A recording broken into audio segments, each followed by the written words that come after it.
बिस्मिल्लाहिर्रहमानिर्रहीम।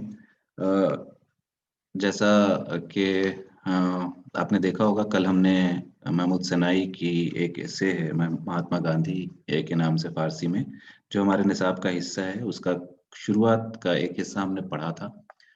और अब उससे आगे हम आज टेक्स्ट कॉम्प्रिहेंशन उसके करने की कोशिश करेंगे। मैंने बार-बार आपसे कहा है कि जो ऑथर हैं या राइटर हैं, उनके बारे में अ, पढ़ लीजिए। मैं भी एक डिस्कशन उससे मुताल्लिक कर दूँगा, ताकि ऑथर से मुताल्लिक अगर कोई क्रिटिकल क्वेश्चन होता है कि वो कब पैदा हुए, कहाँ पैदा हुए, है ना? उनकी ओवरऑल लाइफ़ कैसी रही, है ना? कॉन्ट्रिब्यूशंस क्या रहे, उनकी मेजर राइटिंग्स क्या हैं, है ना? कौन अगर हो सकता है वो किसी मेजर किताब का मुसन्निफ़ हो, ऑथर हो, है ना? तो उसको ध्यान में रखना चाहिए। कोई मेजर ट्रांसलेशन हो उनका, है ना? तो उसको ध्यान रखना चाहिए। तो महमूद सनाई के बारे में एक आप अ, वो तैयार कर लें। मुझे 1.5 से 2 सफ़े का जो एक शॉर्ट नोट्स और लॉन्ग क्वेश्चन के बीच-बीच का जो एक होता है, 2 सफ़ा आप मान के चलें। 2 पेज में उनके लाइफ़ एंड वर्क के बारे में, बल्कि 3 सफ़ा कर लें, है ना? 3 पेज में मैं पेज उसको क्वांटिफ़ाई करने की कोशिश नहीं कर रहा हूँ। कई बार ऐसा होता है कि आप अगर पढ़ना शुरू करेंगी तो बहुत ज़्यादा चीज़ें आ जाएँगी और फिर सबको शामिल करने की कोशिश करेंगी तो बहुत ज़्यादा हो जाएगा। तो इसलिए मैं उसको लिमिट करने की कोशिश कर रहा हूँ। फिर ये है कि किसी को इन्फॉर्मेशन ना मिले तो आधे सफ़े में आदमी परेशान हो जाता है। तो ऐसा भी ना हो कि वो आधे सफ़े लिख के जो है सैटिस्फाइड हो जाए, कोशिश करे कि कहीं न कहीं से और उसको चीज़ें मिल जाए। तो ठीक है फिर कौन आज शुरू करेगा बताइए, खुद ही बताइए। जहाँ हमने छोड़ा था वहाँ से आगे टेक्स्ट कॉम्प्रिहेंशन हम लोग करेंगे। बताइए कौन शुरू कर रहा है आज? असरा आप करेंगी?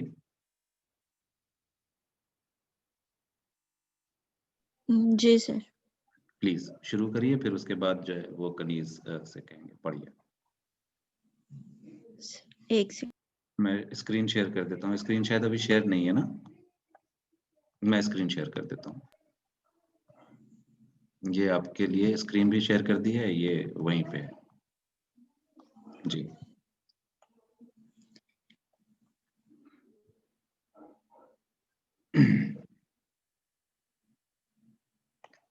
जी हाँ, शुरू करिए।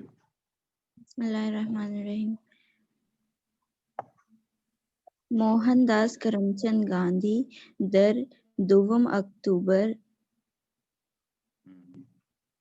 1869 पढ़िए।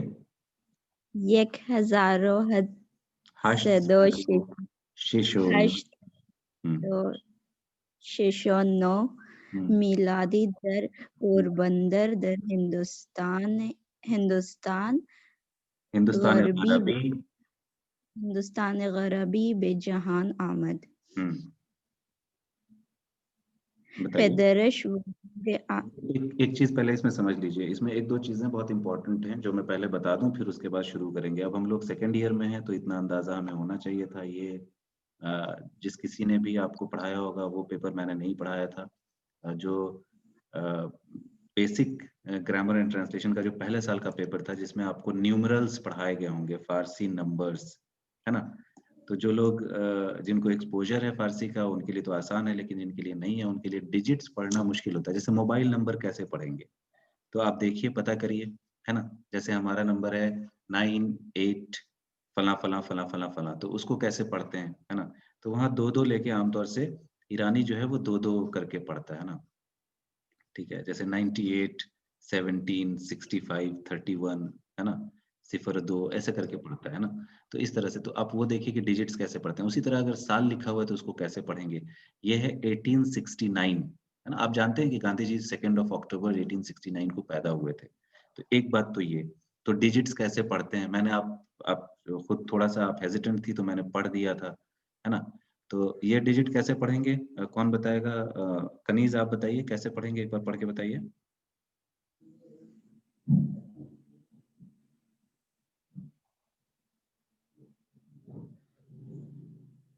कनीज़?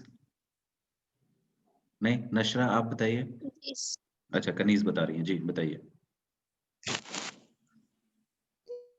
1000 हुँ, 869 अच्छा। नशरा आप पढ़िए। माइक माइक म्यूट कर लीजिए आप अपनी। नशरा आप पढ़ के बताइए कैसे पढ़ेंगे इसको? सर जैसे बता हजारों हम्म, हश्तो शीशदो नो ऐसे ही पढ़ेंगे। अच्छा ठीक है, अब सब लोग माइक से ऑफ कर लीजिए। सर हाँ बताइए, कनीज कुछ कह रही हैं जी, सर बताइए। ऐसे भी पढ़ सकते हैं ना, हम्म, हिजदे सहद व शस्तुनो, हाँ यानी जैसे अच्छा, मैं 1869 है ना। हाँ मैं वही बता रहा हूँ आपसे।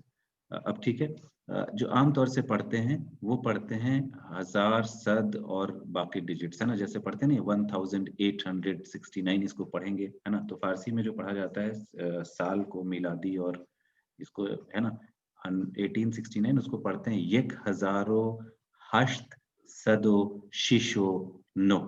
ठीक है, क्लियर है।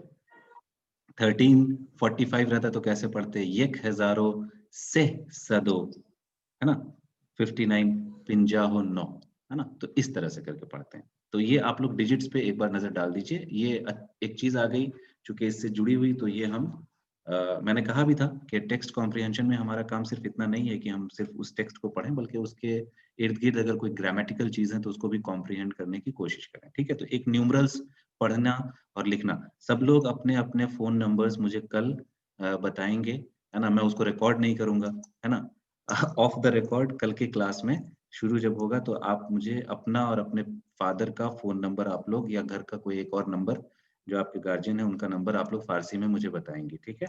और अपना ईयर ऑफ बर्थ, गलत ही सही लेकिन बता दीजिएगा, ठीक है। वैसे तो आई कार्ड पे जो लिखा होगा वो बता दीजिएगा। तो डिजिट्स पढ़ना भी हम लोग कल सीखेंगे, ठीक है। अब पढ़ते हैं इसको, पूरा बोला था मोहनदास कर। देखिए एक चीज और बताया था मैंने कल ही कि इसमें अगर कोई ईरानी आदमी ना हो, है ना, एक नॉर्मल इंडियन ना हो, मेरे ख्याल से माइक ऑन है किसी का और उसकी वजह से एक डिस्टरबेंस हो रही है। तो अगर जब कोई बात कर रहा हो, जैसे असरा पढ़ रही थी, उनका ऑन है तो ठीक है, बाकी लोग खैर।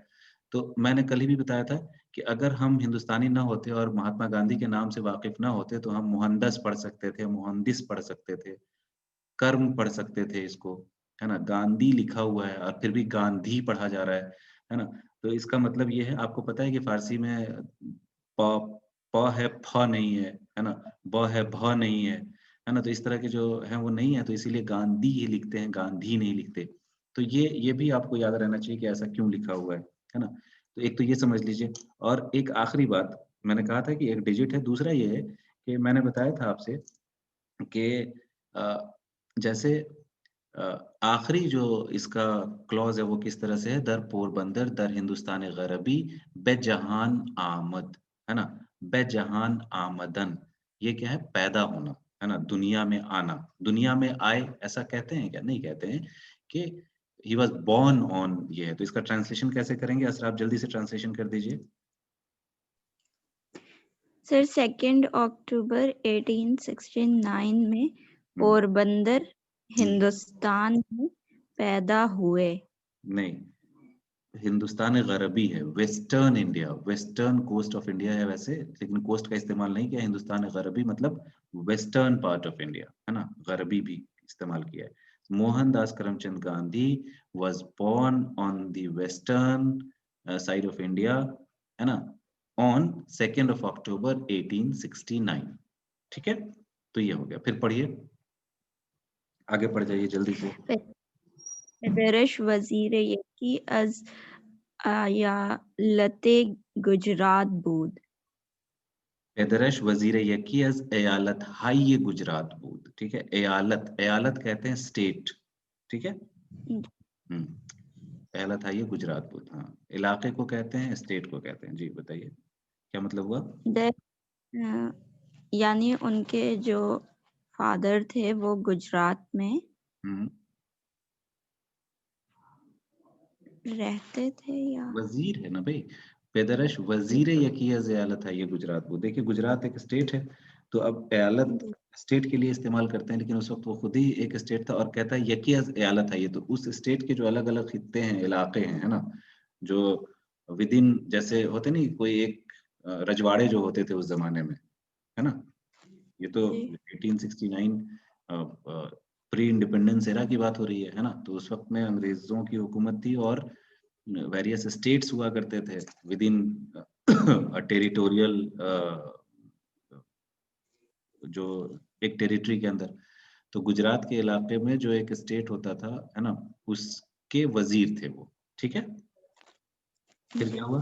दर सालगी अज अज़दवाज करद व दर हिजदे जवान सालगी बुलंदन रफ्त। लंदन रफ्त। हाँ, क्या मतलब हुआ?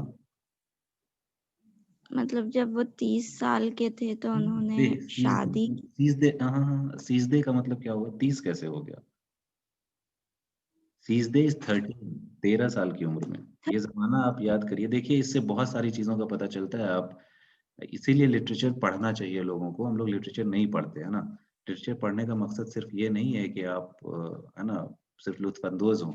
आप ये देखिए, कह रहा है दर सीजदे साल की इज़्दवाज करत, यानी he was married while he was 13 साल की उम्र में उनकी शादी हो गई। और दर हिजदे साल की बे लंदन रफ्त, और 18 साल की उम्र में कहाँ चले गए वो? लंदन चले गए। लंदन चले गए। ठीक है, तो सीजदे 13। अब देखिए, आप बहुत आसानी से अंदाजा लगा सकते हैं उस टाइम के इंडियन सोसाइटी का, कि उस टाइम में इसका मतलब है कि चाइल्ड मैरिज वाज प्रेवलेंट। ठीक है, तो एक चीज ये बहुत साफ साफ वाजे हो जा रही है, गांधी जी की शादी 13 साल की उम्र में हो गई थी। ठीक है ना।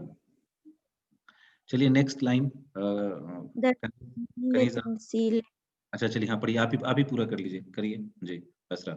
हाँ, दर लंदन में तहसील उलूम हुकूक बर्दाख्त व दर जिम्मर्दी वकीलान पढ़िए। दाद गिरस हाँ पढ़िए, जो भी समझ में आ रहा है पढ़िए, मैं उसको सही करता हूँ, पढ़िए। हाँ, दाद गिरफ्तारी दर आमद। देखिए ये है दर लंदन पे तहसील इल्म हुकूक है।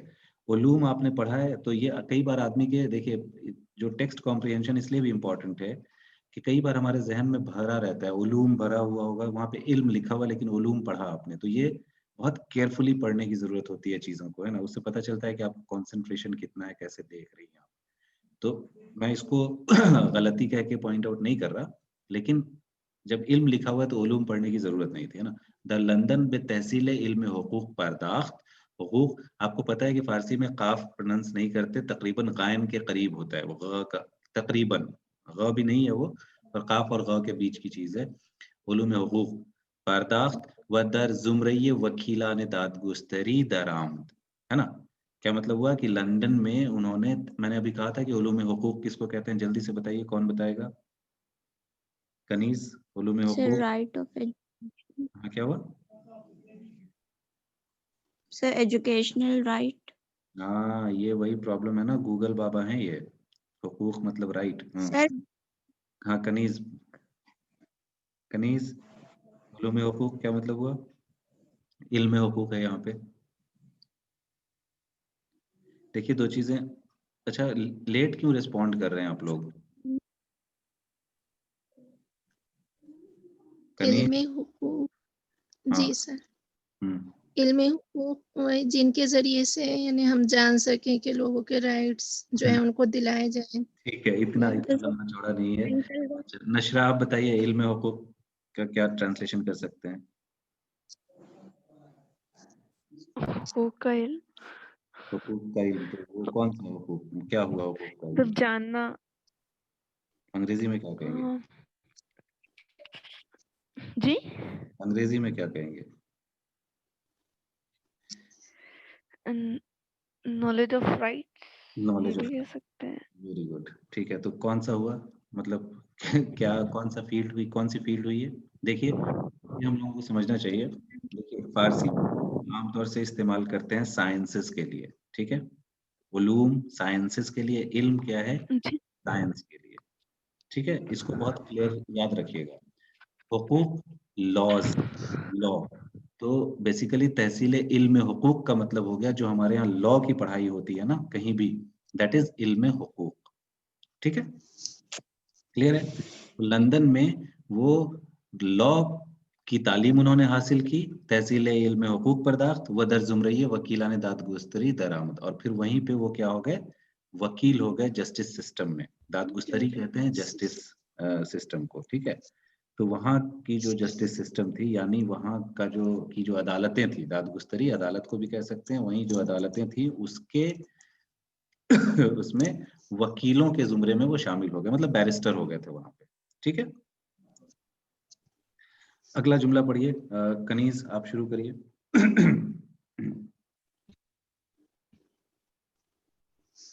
बिस्मिल्लाहिर्रहमानिर्रहीम।